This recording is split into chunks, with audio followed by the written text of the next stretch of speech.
accounts and other sensitive information. In addition to data breach notifications, Aura will remove your personal information from data brokers and people search sites that can sell it to identity thieves and scammers. Aura is always on, provides incredible peace of mind with its 24/7 US-based support, and does all the hard work of keeping you safe online. Stop leaving yourself vulnerable to data breaches and take control of your privacy with Aura. Go to our sponsor, aura.com/armedattorneys, to get a 14-day free trial and see if any of your data has been exposed. And what is a case that went up to the United States Supreme Court, Daniels, it got remanded back down to the Fifth Circuit. And this is a new case I don't think I've heard anybody else talk about. But this case is important because it's going to be our standard when we're reviewing. Shout out to them because you got to get them bills paid. Challenge. And so there's a lot to dig into. Oh, yeah. And it's funny because these two cases, although both expressly dealing with this marijuana provision, your habitual user of narcotics, of unlawful substances, including marijuana, they actually talk about two completely different facets of that. So it gives us a good overall picture. So let's start with Gill. Yeah, Gill. All right, and if you want to check this case out, so this is United States v. Gill, and out of the Fifth Circuit, their case number is 2350525. If you want to check out, because this case ended up getting remanded to the district court, we'll talk about that. Their case number, it's out of El Paso, it's EP-CR00773-DB. Now, so what happened in Gill? Well, Gill had a arrest in which marijuana was found, and he also had a firearm on him, and he was prosecuted under this particular part of the law. And his attorneys actually initially signed him up for a plea bargain. Yep. But took it back, clawed that thing back, and said, hold on a second. We need to do a Bruin analysis. We need to do a Rahimi analysis. We need to figure out how this now applies. And the district court, I think, initially didn't like it. No, so he, asked for a motion to dismiss, basically saying, hey, this statute's facially unconstitutional, and it's as applied to me, it's unconstitutional.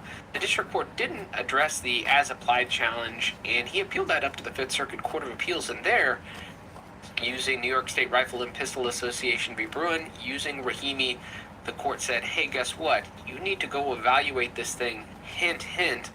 Based on our cursory review of this, it doesn't look like there's a historical analog that would justify such an infringement. Go back and do it again. And we have this decision out of the district court now. Yes. Now, so we've got these two challenges. We've got facial and as applied. So your challenge to the constitutionality of a law, it is really awesome when you challenge and you say this is on its face unconstitutional, meaning there is not one scenario in this entire universe of scenarios in which this law could be upheld as constitutional. And when that happens, that is fabulous, because it comes down. The law comes down, and it's great. But courts hate to grant facial challenges. Why? Because the law comes down. I mean, courts are like anybody else. They don't like to make the waves. They don't like to make the headlines. Check out the blood files. Right. No controversial decisions. Although I will say, to a large part, federal judges insulated from that, lifetime appointments with, as long as they're on good behavior.